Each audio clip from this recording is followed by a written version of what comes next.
మిత్రులారా నమస్తే, నేను మీ ప్రసాదమూర్తి. మిత్రులు చాలామంది జూబ్లీ హిల్స్ ఉప ఎన్నిక గురించి మాట్లాడటం లేదేమిటి అని అడుగుతున్నారు. మాట్లాడదాం, ఈ వీడియోలో మాట్లాడతా. కొంచెం టైం ఉంది కదా, ఈక్వేషన్స్ అటు ఇటు ఇటు అటు మారుతూ వస్తున్నాయి. అడ్వాంటేజ్ డిసడ్వాంటేజ్ ఇట్లాగా అటు ఇటు కాస్త తక్కిడ ఇటువైపు అటువైపు ఊగుతూ వస్తుంది కాబట్టి కొంచెం అబ్జర్వేషన్లో ఉంచాను అంతే.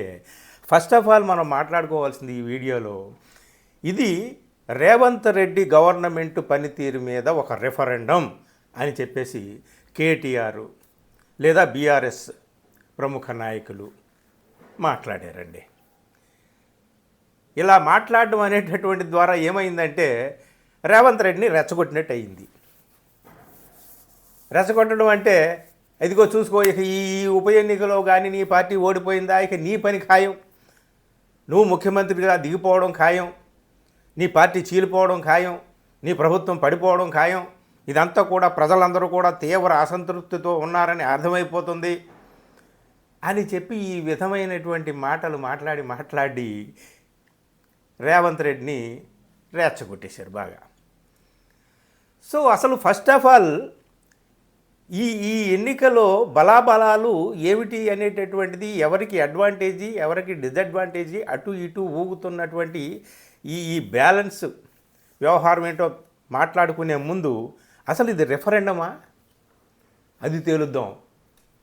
ఫస్ట్ ఆఫ్ ఆల్ తేలాల్సినటువంటి విషయం, is this by election A referendum for the Revanth Reddy government? Revanth Reddy పని విధానం మీద, లేదా ఆయన వ్యక్తిగత పని విధానం మీద, ఆయన ప్రభుత్వ పని విధానం మీద ఇది రెఫరెండమా? ఎలా అవుతుంది రెఫరెండం చెప్పండి. ఎవరైనా సరే కొంచెం కామన్ సెన్స్తో ఆలోచిస్తే ఒక బై ఎలక్షన్, ఒక ఎమ్మెల్యే సీటు, ఇది రిఫరెండం ఎలా అవుతుంది? పోని అనుకుందాం, రిఫరెండం అవుతుందని అనుకుందాం. అంతకుముందు ఈ సీటు కాంగ్రెస్దే అయ్యుంటే ఇప్పుడు కానీ నిజంగా ఈ ఉప ఎన్నికలో తిరిగి ఆ సీటుని నిలబెట్టుకోలేకపోతే అది రెఫరెండం అవుతుంది.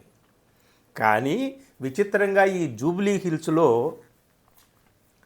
గత 3 దఫాలుగా, అంటే 2014, 2018 అలాగే 2023 3 టర్మ్స్లో కూడా టీఆర్ఎస్ లేదా బీఆర్ఎస్ నాయకుడు మాగంటి గోపీనాథ్ అలాగే మొత్తం బీఆర్ఎస్ పార్టీకి సంబంధించినటువంటి ఘన విజయాల చరిత్రలో ఒక సువర్ణాధ్యాయం ఉంటే అందులో ఈ మాగంటి గోపీనాథ్కి ఒక పేజీ ఉంటుంది. ఎందుకంటే 3 దఫాలుగా ఆయన ఈ జూబ్లీ హిల్స్ ఉప ఎన్నికలో దాదాపు 40% పైగా ఓట్లు సాధించుకొని గెలుస్తూ వచ్చాడు. కన్సిక్యూటివ్ 3 టర్మ్స్ ఆయన విజయం సాధిస్తూ వచ్చాడు. మొన్న అంత ఎదురుగాలి వీచినటువంటి సమయంలో కూడా, అంటే 2023లో జరిగిన ఎన్నికల్లో అన్ని చోట్ల చాలా చోట్ల దెబ్బతిన్నటువంటి బీఆర్ఎస్ సరే హైదరాబాదు జంట నగరాల్లో తన పరువు కాపాడుకుంది. ఇక్కడ కూడా ఇదే మాగంటి గోపీనాథ్ ఎంత శాతం సాధించాడు? 43.94% ఓట్ షేర్ సాధించాడు. 80,549 ఓట్లు ఆయనకి పోలయ్యాయి. మొత్తం పోలైనటువంటి ఓట్లలో కాంగ్రెస్ పార్టీ ఎక్కడుంది? ఎంఐఎం కూడా పోటీలో ఉంది.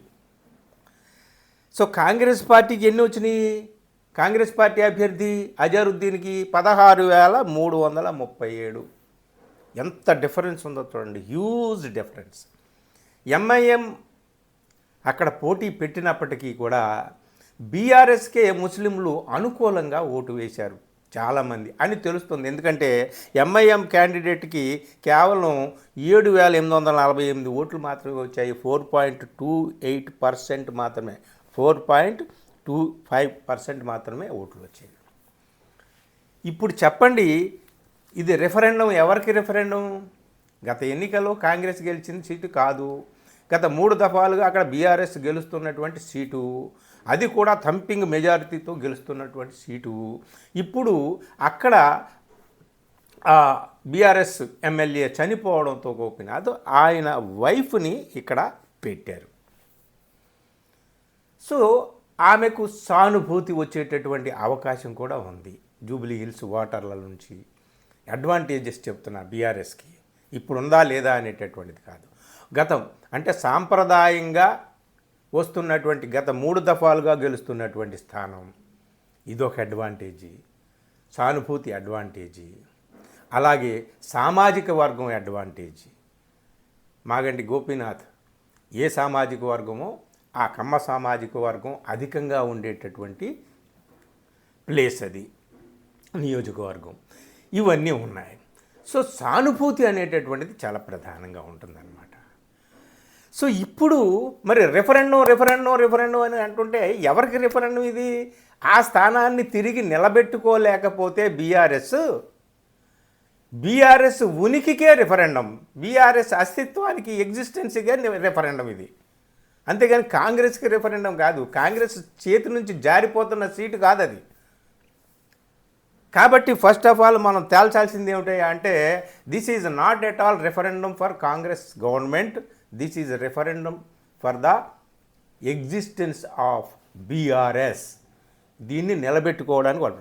ఇంకొకటి, బై ఎలక్షన్స్లో ఒక్కొక్కసారి సానుభూతి పనిచేస్తుంది, ఒక్కొక్కసారి సానుభూతి పనిచేయదు. చాలా రేరుగా పనిచేయదు, కానీ ఎక్కువసార్లు సానుభూతి పనిచేస్తుంది. రీసెంట్ పాస్ట్లో మనం చూద్దాం 2 తెలుగు రాష్ట్రాల్లో. ఇదే తెలంగాణలో దుబ్బాకలో 2020లో ఉప ఎన్నిక జరిగింది కదా. సోలిపేట రామలింగారెడ్డి మరణం తర్వాత అతని వైఫ్ని సోలిపేట సుజాతని నిలబెట్టారు కదా టీఆర్ఎస్ నాయకులు. అది అధికార పార్టీ అప్పటికి, బీఆర్ఎస్ లేదా టీఆర్ఎస్. సో అధికార పార్టీ అభ్యర్థిని అధికారంలో ఉన్నటువంటి పార్టీ గెలిపించుకోలేకపోయింది టీఆర్ఎస్. అక్కడ బీజేపీ నాయకుడు రఘునందన్ రావు గెలిచాడు. అధికారంలో ఉండి కూడా తమ సీటును నిలబెట్టుకోలేకపోయింది టీఆర్ఎస్. అప్పటికే కొంచెం ప్రజాభిప్రాయంలో కొంచెం అటు ఇటుగా దిగజారుతూ వస్తున్నటువంటి స్థితిని ఎదుర్కొంటూ ఉంది టీఆర్ఎస్ అనేటటువంటిది అప్పటికే అర్థమైపోయింది. సో అది అలా జరిగింది. ఆంధ్రాలో కూడా ఒక ఉప ఎన్నిక జరిగింది. అది ఎక్కడ అంటే బద్వేల్లో జరిగింది 2021లో. బద్వేల్లో అక్కడ ఎవరు? దాసరి వెంకట సుబ్బయ్య, అధికార వైఎస్ఆర్సీపీ ఎమ్మెల్యే. ఆయన చనిపోవడంతో అక్కడ ఉప ఎన్నిక జరిగింది. దాసరి సుధా అతని వైఫ్ని నిలబెట్టారు. కానీ అక్కడ మాత్రం అధికార పార్టీ తమ స్థానాన్ని దక్కించుకుంది. థంపింగ్ మెజారిటీ, కంఫర్టబుల్ మెజారిటీతో అక్కడ గెలిచింది. అంటే ఒక చోట సానుభూతి పనిచేసింది, ఒక చోట సానుభూతి పనిచేయలేదు. నెక్స్ట్ ఇప్పుడు ఈ జూబ్లీ హిల్స్ దగ్గరికి వద్దాం. ఇది అట్లా ఉంటుంది. ఉప ఎన్నిక అనగానే ఒక వ్యక్తి చనిపోయాడు కాబట్టి ప్రతి చోట సానుభూతి పనిచేస్తుందని అనుకోని అవసరం లేదు. నెక్స్ట్ ఇప్పుడు అసలు విషయానికి వద్దాం. అంటే రెఫరెండం అయితే కాదండి, ఇది కాంగ్రెస్ గవర్నమెంట్కి కానీ రేవంత్ రెడ్డికి కానీ ఇది రెఫరెండం అయితే కాదు, ఇది తేల్చి చెప్పేసేయాల్సినటువంటి విషయము. చాలామంది ఇది క్రిటికల్, రేవంత్ రెడ్డికి అగ్ని పరీక్ష అది ఇది అని అంటున్నారు అనమాట. అగ్ని పరీక్ష కాదు, గాడిది గుడ్డు పరీక్ష కాదు, ఏమి కాదు. ఇక్కడ ఏమి కాకపోయినా గెలవకపోయినా ఏం కాదు. ఎందుకంటే ఈ స్థానంలో గతంలో వచ్చినాయి 16,337 ఓట్లు మాత్రమే. ఏమాత్రం ఎక్కువ వచ్చినా సరే అది విజయమే కాంగ్రెస్ పార్టీకి. This is not at all referendum. కాకపోతే దీన్ని ప్రెస్టీజియస్గా ఎందుకు తీసుకోవాలంటే అపోజిషన్ పార్టీ వాళ్ళు దీన్ని రెఫరెండం చేసి పెట్టి కూర్చున్నారు కాబట్టి ప్రెస్టీజియస్గా తీసుకోవాలి. ఇంకొకటి, అధిష్టానానికి తన బలం ఏమిటో, తన శక్తి ఏమిటో, తెలంగాణలో పార్టీ ఉనికి ఎలా ఉంది, తమ ప్రభుత్వ పనితీరు పట్ల ప్రజలు ఏ విధంగా స్పందిస్తున్నారు అని తెలుసుకోవడం కోసం ఒక టెస్ట్ అన్నమాట. ఇది చిన్న టెస్ట్. సో విజయం సాధిస్తే గొప్ప విషయం, విజయం సాధించకపోయినా అక్కడ ఎక్కువ ఓట్లు సాధిస్తే అది కూడా కొంత మేరకు పరువు నిలబెట్టుకునేటట్టు అవుతుంది. కానీ ఏమైనా అవతల వైపు నుంచి రెచ్చగొడుతున్నారు కాబట్టి యువతల చాలా పక్కాగా పకడ్బందీగా రేవంత్ రెడ్డి తన వ్యూహాలను తాను అమలు చేస్తూ వస్తున్నాడండి. ఒకటి చూద్దాం, ఇక్కడ పనిచేసేటటువంటి ఇప్పుడు అంటే 2023లో అసెంబ్లీ ఎన్నికలు జరిగాయి. అప్పుడు అధికారంలో బీఆర్ఎస్ ఉంది. కాబట్టి ప్రజలు అటా ఇటా తేల్చుకోలేనటువంటి పరిస్థితి. అతను అధికార పార్టీ గెలుస్తుందా లేదా కాంగ్రెస్ గెలుస్తుందా, ఈ మధ్యలో బీజేపీ ఏం చేస్తుంది. కాబట్టి జూబ్లీ హిల్స్ ఓటర్లు ప్రత్యేకంగా కొంచెము అధికార పార్టీ వైపే మొగ్గు చూపి ఉంటారు ఖచ్చితంగా. అది తప్పనిసరిగా అనివార్యం, అలా చూపుతారు అక్కడ, ఎందుకంటే అధికారంలో ఉంది కాబట్టి. ముఖ్యంగా నగరం ఓటర్లు అందరూ కూడా అధికార పార్టీ వైపు ఎందుకు చూపారంటే, నగరంలో ఉన్న అన్ని రకాల సామాజిక వర్గాలు, ముఖ్యంగా ముస్లిం కమ్యూనిటీ కానీ, ఆంధ్రా సెటిలర్స్ కానీ, వీళ్ళందరూ కూడా అధికార పార్టీ వైపు మొగ్గు చూపారు. ఇప్పుడు ఏమిటి, 2023లో అంతా తారుమారు అయిపోయింది. బీఆర్ఎస్ ఓడిపోయింది, ఘోరంగా ఓడిపోయింది. ఆ తర్వాత ఏమైంది, అధికారంలోకి వచ్చిన రేవంత్ రెడ్డి బీఆర్ఎస్ ప్రభుత్వం చేసినటువంటి అవినీతి పనులన్నింటినీ తవ్వడం మొదలుపెట్టారు. ముఖ్యంగా కాళేశ్వరంలో జరిగినటువంటి అవినీతి, వేల కోట్ల రూపాయల అవినీతిని బయట పెడుతున్నాం అన్నారు. చాలా విషయాలు బయటకు వచ్చాయన్నారు. చర్యల జోలికైతే పోలేదు. అదొకటి. ఇప్పుడు ప్రభుత్వంలో కాంగ్రెస్ ఉంది, బీఆర్ఎస్ లేదు. కాబట్టి జూబ్లీ హిల్స్లో ఉన్నటువంటి ఆంధ్రా సెటిలర్స్ కానీ, ముస్లిమ్స్ కానీ, అప్పుడు షాదీ ముబారక్ యోజన ఇట్లాంటి వాటితో ఎంఐఎం కంటే కూడా ఎక్కువగా ముస్లిం ఓటర్లు బీఆర్ఎస్ని ఎంచుకున్నారు. ఇప్పుడు అధికారంలో కాంగ్రెస్ పార్టీ ఉంది. దేశవ్యాప్తంగా కాంగ్రెస్ పార్టీ మైనారిటీలకు రక్షణగా నిలబడుతూ ఉంది, మైనారిటీలకు అండగా ఉంటుంది. మైనారిటీలందరూ కూడా కాంగ్రెస్ పార్టీ వైపే ఉంటారు ఎక్కువగా, కొన్ని స్థానికమైనటువంటి విషయాలని పక్కన పెడితే.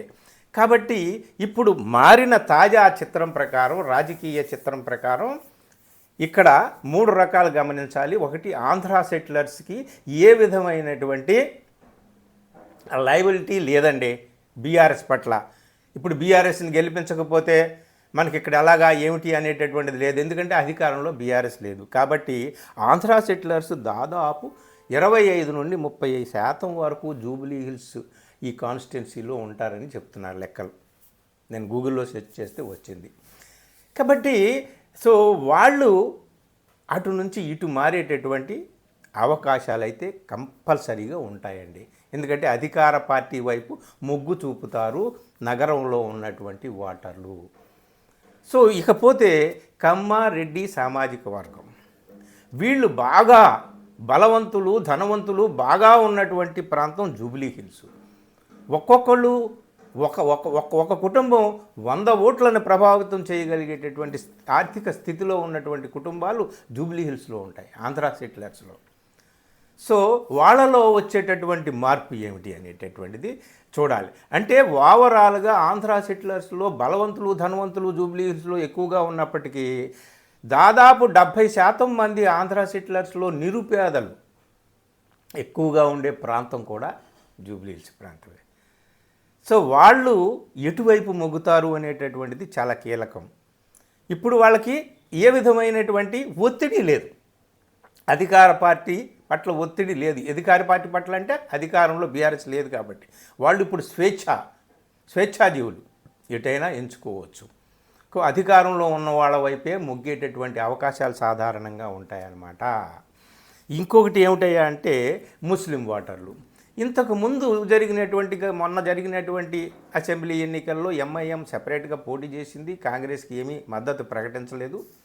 కాబట్టి ఈసారి మాత్రం ఎంఐఎం పోటీ పెట్టలేదు, కాంగ్రెస్కి మద్దతు ప్రకటించింది. ఇది ఒకటి చాలా కీలకమైనటువంటి పాయింట్. దాదాపు 30% ముస్లిం ఓటర్స్ ఉంటారంటండి ఇక్కడ జూబ్లీ హిల్స్లో. సో వాళ్ళల్లో అధిక శాతం కాంగ్రెస్ వైపు మొగ్గు చూపేటటువంటి అవకాశం ఉంది. దేశ రాజకీయాల రీత్యా లేదా తెలంగాణ రాష్ట్ర రాజకీయాల రీత్యా కూడా అటు ఎంఐఎం కూడా వెనక్కి తగ్గింది కాబట్టి కాంగ్రెస్కి మద్దతుగా ఉంది కాబట్టి ఇది ముస్లిం ఓటర్లు కూడా ఇటువైపు ముగ్గేటటువంటి అవకాశం ఉంది. ఇంకొక విషయం ఏమిటంటే చాలా తెలివిగా రేవంత్ రెడ్డి, అందరూ అంటారే సామెత, పొట్టువాడికి పుట్టాడు తెలివితేటలని. ఆయన హైట్ తక్కువే కావచ్చు కానీ ఆయన ఆలోచనలు, రాజకీయ వ్యూహాలు, ఎత్తు కొలవడం అంత సామాన్యమైనటువంటి విషయమేం కాదు. ఎక్కడ ఎప్పుడు ఏ సమయంలో ఎక్కడ కొట్టాలో అక్కడ కొడతాడనమాట. అజారుద్దీన్ లాస్ట్ ఎన్నికల్లో అజారుద్దీన్ ఓడిపోతే తమ పార్టీ అభ్యర్థిగా ఇప్పుడు ఆ అజారుద్దీన్కే మంత్రి పదవిని ఇస్తున్నట్టుగా ప్రకటించారు సరిగ్గా ఎన్నికల టైంలో. చూడండి, ఎన్నికలు అయిన తర్వాత ఇవ్వచ్చు, ఈ వార్త అయితే బయటకు వచ్చింది.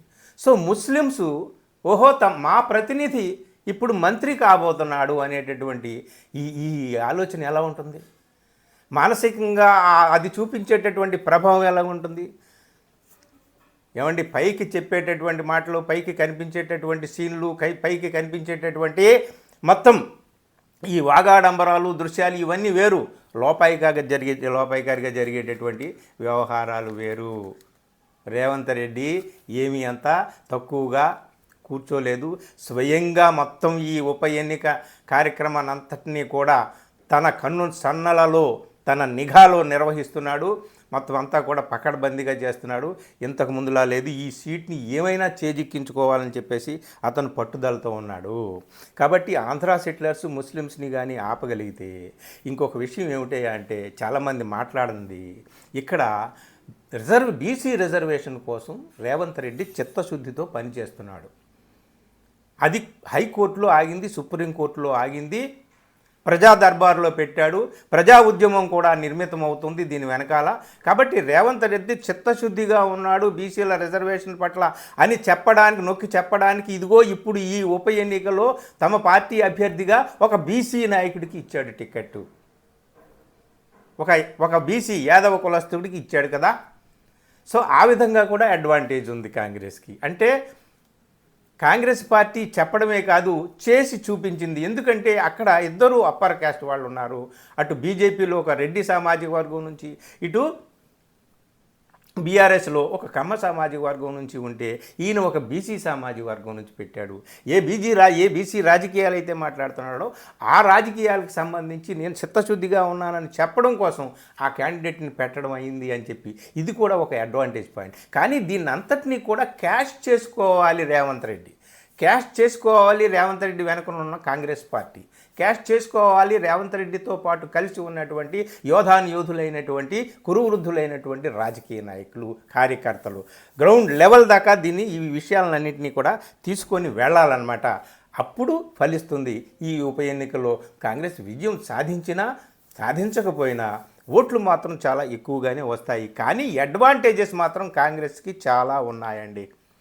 ఇంతకుముందు అధికారంలో ఉంది కాబట్టి బీఆర్ఎస్ నగరంలో ఉన్నటువంటి ఓటర్లు ఆ పార్టీకి అనుకూలంగా స్పందించారు. కానీ ఇప్పుడు వాళ్ళకి ఆ విధమైనటువంటి మొహమాటం ఏమీ లేదు కాబట్టి ఆ పార్టీ పట్ల చాలా మారవచ్చు చిత్రం అని. అందుకని టగ్ ఆఫ్ వార్, అడ్వాంటేజ్ అటు లేదు ఇటు లేదు, టగ్ ఆఫ్ వార్ లాగా ఉంది. ఇంకోటి ఏమిటంటే బీజేపీ రంగంలో ఉండి బీజేపీ ఎంత ఎక్కువ ఓట్లు చీలిస్తే అంత ఎక్కువ బీఆర్ఎస్కి నష్టం వాటిల్లుతుంది అనే విషయం ఎప్పుడైతే బయటికి వచ్చిందో బీజేపీ దూకుడు తగ్గించింది. గమనించండి మీరు, ఈ మొత్తం మీద దూకుడు తగ్గించింది. దూకుడు తగ్గించడం అంటే అర్థం ఏమిటయా అంటే తాను నిశ్శబ్దం అయిపోవడం, మౌనం అయిపోవడం అంటే అర్థం ఏమిటయా అంటే ఆ మేరకు బీఆర్ఎస్కి లాభం కలగాలి. ఎందుకంటే బీజేపీ మెయిన్ టార్గెట్ కాంగ్రెస్ కాబట్టి, ఈ రాష్ట్రంలో BJP main target Revanth Reddy కాబట్టి, రేవంత్ రెడ్డిని ఏ విధంగానైనా కాంగ్రెస్ని ఏ విధంగానైనా ఓడించాలని వాళ్ళు అనుకుంటున్నారు కాబట్టి లోపాయికారిగా బీజేపీ బీఆర్ఎస్ ఒకటే అయ్యి ఆ బీజేపీ ఓటర్లు అంతా కూడా బీఆర్ఎస్కి షిఫ్ట్ చేసేటటువంటి ప్రయత్నాలేవో లోపాయికారిగా జరుగుతున్నాయి అని మనకు అర్థమవుతుంది దూకుడు తగ్గించడం వల్ల బీజేపీ. సో ఈ పరిస్థితిని కూడా గమనించి దీన్ని కూడా ఎక్స్పోజ్ చేయగలగాలి కాంగ్రెస్. బీజేపీ బీఆర్ఎస్ ఇండైరెక్ట్ ప్యాక్ట్ని ఎక్స్పోజ్ చేయగలగాలి. తాము సాధించినటువంటి ఎస్సీ రిజర్వేషన్ ఉపవర్గీకరణ విషయంలో, రిజర్వేషన్ విషయంలో కానీ, బీసీల విషయంలో తమ చిత్తశుద్ధిని కానీ అన్నిటినీ కూడా ప్రజలకు చెప్పగలిగి, తమ పథకాల్లో అమలు చేసినటువంటి పథకాల గురించి గట్టిగా చెప్పగలిగి, ప్రచారం చేసుకోగలిగి, చేయలేనివి ఎలాగూ ఉంటాయి. ఇప్పుడు వాటి గురించి ఏం మాట్లాడలేరు. కానీ చేసినవి ఏమున్నాయి ఏమిటి అనేటటువంటి చెప్పగలిగి ప్రజలని నిజంగా తమ వైపు నిలబడినటువంటి ప్రజల్ని తమ వైపే నిలబెట్టుకోగలిగేటటువంటి ప్రచారపు వ్యూహాలు, ఎత్తుగడలు, టాక్టిక్స్ వాడాలి కాంగ్రెస్. కాబట్టి మిత్రులారా, ఇప్పుడు అడ్వాంటేజ్ బీఆర్ఎస్కి ఉందని మొదట్లో అన్నారు, కానీ ఇప్పుడు లేదు. క్రమక్రమంగా ఇలా ఇలా ఉన్నదల్లా ఇలా ఇలా ఇలా ఇలా ఇలా వచ్చింది. ఇంచుమించుగా టగ్ ఆఫ్ వార్ లాగా ఉంది. అడ్వాంటేజ్ కాంగ్రెస్ వైపు వెళుతూ ఉంది. దీన్ని ఏ మేరకు కాంగ్రెస్ వాడుకుంటుంది, లేదా దీన్ని ఏ మేరకు తిప్పగలుగుతుంది బీఆర్ఎస్? ఎందుకంటే బీఆర్ఎస్కి ఇది అగ్ని పరీక్ష. బీఆర్ఎస్కి ఇది అగ్ని పరీక్ష. రెఫరెండం కాదు, రేవంత్ రెడ్డికి రెఫరెండం కాదు, ఇది మాత్రం ముందే తేల్చాం కదా. ఇది బీఆర్ఎస్కి అగ్ని పరీక్ష. అందుకని బీఆర్ఎస్ శాయశక్తుల సర్వం వడ్డీ బీజేపీతో ఎక్కడ దాకైనా సరే అంతర్గతంగా వెళ్ళి ఏమైనా సరే ఈ సీటుని నిలబెట్టుకోవాలని బీఆర్ఎస్ ట్రై చేస్తుంది. దీన్ని ఏ విధంగానైనా సాధించాలని కాంగ్రెస్ ట్రై చేస్తుంది. చూడాలి, చాలా ఇంట్రెస్టింగ్గా ఉంటుంది. 11వ తేదీ వరకు మనం వెయిట్ చేద్దాం. ఇది మిత్రులారా ఈ జూబ్లీ హిల్స్ బైపోల్స్ గురించి నా అవగాహన, నా పరిశీలన. నచ్చితే మిత్రులకు షేర్ చేయండి. Thank you.